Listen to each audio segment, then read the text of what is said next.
It's the last full week of March 2023, Sunday, March 26th, the end of week 12 for the Des Moines and Central Iowa real estate market. My name is Les Solgrove. This is Simply Des Moines Market Values, and we're going to jump right in this week with the show. Notice the daily market hot sheet. This is produced every single day and uploaded to Des Moines Market Values on the homepage. So you can always see what's happened the previous day. This usually goes up about sometime around 5 or 6 p.m. at the end of every day, and it's up for the entire next day. So it's basically the hot sheet for the previous day of the week here. So let's jump in here. We had a milestone this week. I think it was on Tuesday or Wednesday. We finally broke the 2,000 sale mark. And the cool part about this is that you see we've hit it within 30 days. Remember last month or last time when we hit the 1,000, it was almost 55 or 56 days into the year, I should say, before we hit that first 1,000 sales. Now we're back down to within 30 days. And if you look back to 2021 and 2020, even 2018 and 2017, that's about the same pace we were on. Besides this last year of 2022, where it took 39 days. But some of this is related to weather. Obviously, we had kind of a rough winter. Seems like every Thursday or so we had a snowstorm, and I think that was affecting some of the market as well. So, but the good news is we've hit 2,000 closed sales. It was on March 23rd when we ended the day at 2004, and you can see back on February 22nd we were at 1,030, and even though we're picking up the pace, we're still behind closed sales for the entire year. As of today, March 26th, we are sitting. A year ago, they were sitting at 2,850 closed sales. So we're a little over 800, or almost just under 800 closed sales behind last year. I think we're really more along the pace of 2019, 2018. One way I always like to look at this too, and I always like to try to figure out a new way to show some of the data. And so I created a little mini calendar here, and we'll keep this one updated as well. In the kind of in that dark red or dark purple boxing, you can see where the milestones are for 2023, and that was at February 22nd. We hit our first 1,000. March 23rd was our second. And if you look at the green shaded boxes, that's 2022, and the blue shaded boxes are 2021. This will kind of give you just an idea at a quick glance as where we were compared to previous years in a little bit different format. So tried to not make it look so confusing, but it does show kind of where we're at this year. So I thought it was kind of an interesting look at the data. So this week, before I get into the main part of the show, we're going to talk a little bit about automated valuation model, or AVMs. And basically an AVM is a statistical model or a calculation of a property's value, looking at different databases and comparing them and trying to come up with the value of a particular property. And if you've followed me before, you know that I kind of have been doing this for quite some time with a specific property in Des Moines. It's your typical Des Moines two-story, about 1,850 square feet, 3 bedrooms, 2 baths, 2-car garage, just your standard regular Des Moines two-story. And this is on a specific property, so this doesn't mean that every two-story in Des Moines is worth a specific value that I'm going to show you today, but it just happens to be the one that I'm working on. The column here off to the left is Zillow's Zestimates on a weekly basis, and you can see that it's been consistently around that $293,000 to $300,000 price point so far this year. CoreLogic, which is an analytics company that also produces or provides MLS services that the Des Moines Central Iowa real estate market uses, also produces an AVM, and you can see it's ranged anywhere from about 309 to 315. RPR is Realtor Property Resource, that's owned and operated by the National Association of Realtors. Their AVM model is coming in around 327,450 at the end of this week, and anywhere from 331 to 327. And then, of course, I run a real rough basic monthly CMA or market analysis on this particular property that I'm using.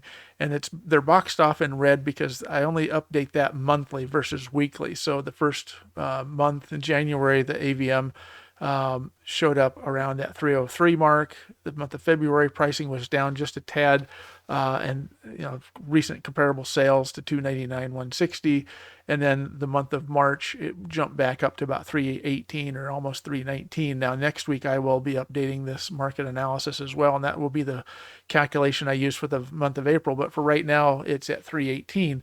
And what I do each week is I take an average. I take the Zillow, CoreLogic, RPR, and my CMA, and I average that across. And right now I'm showing that the average of all of these automated value models, including my CMA, is around 315.6.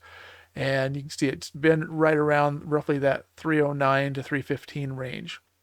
Does this mean that all houses? No, it doesn't mean that all houses are of this particular style or of that price point, just this particular one, but it does give you a good idea, especially when we look at it over a year model, which is 2023 weekly versus 2022 and 2021. And you can see that it's very typical that as the spring market comes along, the values go up a little bit, and they tend to rise. At least the last couple of years, they rise at least until we get near the end of the year. And then there's either a flattening off like we saw in 2021 or a little bit of a drop like we saw just last year. The basis of this, though, however, is just to show you that the values are up, and I can look at it in one more review here. That same time period there, 2021 started out the year around 260 and ended around 290. 2022 started around that 290 or $300,000 price point and really rose. And we saw this last year where pricing really basically started to jump up in 2022. What we're seeing in 2023 is that we're starting to see a fairly quick spike in pricing so far on this valuation. I suspect that we're going to see this level off fairly quick and quite possibly just stay around, even until we get near the end of the year, at which point it should drop just a little bit back and probably end the year somewhere around that 300,000 to 310 price point again. So anyway, that's just what I've been watching, and again, your mileage may vary, your property may vary as well, but do speak to a local real estate professional and have them analyze your property if you're a consumer watching this. So it's always good to kind of have your finger on the pulse of a market. So the big topic this week that we'll talk about is pricing, and that's really where we're going to focus and end the show this week. What I wanted to do is kind of look and see what kind of trends are happening in pricing, both in for sale as well as closed sale pricing, and some of the factors that are playing into that. You can see that really for the first 8 or 9 weeks of this year, we were on a steady rise of median list pricing, and that's pretty typical as we start the year off. We typically start off our year at the lowest pricing, as many home sellers have taken their home off the market or the pace has slowed down around the Christmas time. And it just typically January is probably about the lowest price point for the year.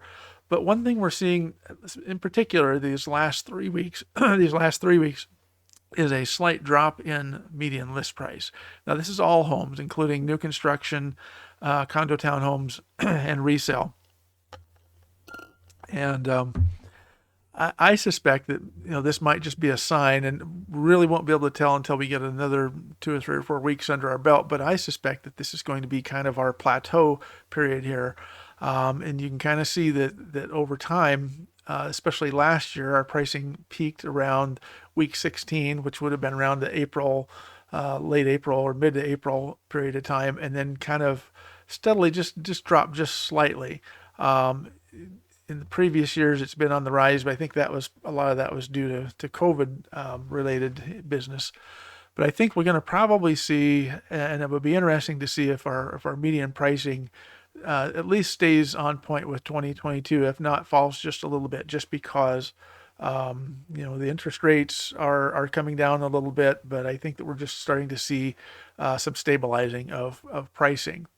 One factor to this is the weekly price reductions, and we have yet to have a week so far in 2023 that is lower for the week than it was in 2022. In fact, only 1 week did we have price reductions at a lower pace than 2021. By far, the rest of the first 12 weeks have all been above that. In some cases, over, this week 10, we had well over a 100% increase in price reductions for that week. So just really will be probably one of the reasons why we're seeing some of the list pricing start to come down. We're starting to see more price reductions. On the flip side, the price increases were almost non-existent these last 2 weeks. And I think as we get into the spring market, there's going to be a couple of spikes like this. These are typical spikes from new construction properties where they've opened up maybe some land or they've opened up a new development, and builders are maybe adjusting some of their pricing as material costs come in. So don't be surprised if we do see a spike or two in price increases, but we're certainly not seeing the price increases that we have seen in the last couple of years. In fact, you can see as we get into the last half of every year until we get to the very end, price increases really are not much in play throughout the rest of the year. So the median sale price, this is the one that really is the one that tells the story. And in 2022 and 2021, so we've actually had this fairly significant drop as we started into the spring market, and then it picks up dramatically.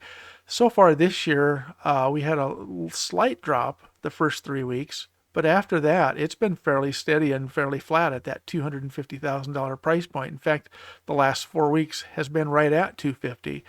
And as we move forward, we're probably going to start to see this bubble up a little bit, only because some of the higher price properties, the new construction properties that were being listed in the fall, are probably going to be completed by springtime this year. And then as the spring market, homes, new construction that's sold in January and February starts to close as we get toward the middle or late part of the year, will also increase that. But as long as we are actually selling below median sale price, I think that's a sign that the market is stabilizing. It doesn't mean the values overall are dropping. I think it just simply means that we are finally in that correction period that we've been kind of watching over time. So anyway, that's really basically the show this week. I appreciate your watching. Please give me a thumbs up on YouTube.